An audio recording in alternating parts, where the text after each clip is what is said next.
gutom. Inaano na. Mga ganyan. Ba't mo naman pakakainin kung ayaw nila? Kaya hanap tayo ng mga mauulan nila pagkain. Kailangan makianin sila.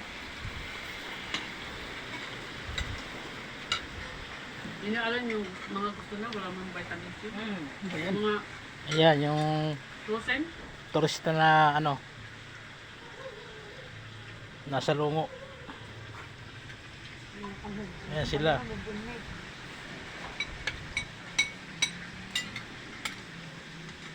Hindi pa nga mag-on.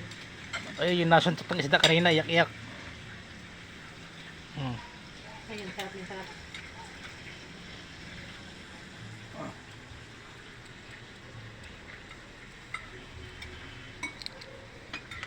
Yung laman niya nahulog na sa sabaw, hindi ko nakain.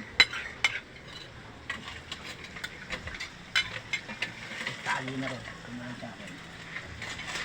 Yung kumagat sa'yo, ano, nakain mo. Babawian ko to. Ay, ikaw.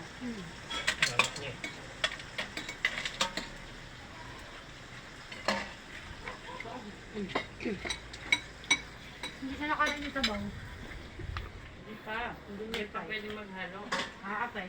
Kala ko di ka nakain. Kanina pa ka tinitingnan parang di mo gusto yung pagkain. Hindi pwedeng ihalo sa prito, hindi patas, paano pares. Alin ang ano to? Yung hindi Para tayo, no? Sabaw, saka prito. partner yan. Ayun, sa akin, lahat prito. Oo, hindi pares. Ano ba kuya pare? Hindi pares no? Parang may kulang. Inaayos ko na. Kasi, Ang sarap kaya. May kulang empty. bawal mo yung malilitis. Pero, Okay, Sabi na kayo mamaya. uminom, uy. nadamay yun. May kulang na yun. Nadamay sa lutuan. Yung ano, yung nalabis. Yung lalabis. Si, ano, nabigyan ko, si Ricky. Kung pinakamalaki binigay ko sa kanya. Kanin ka pa na? Nang mapili niya naman yung nakuha namin. Siya nakakita nun eh. Malaki. Sabi niya, ay ano yan? Gumagama na ganyan. Ala, nalabis, hindi ko rin alam. Ako ang dumak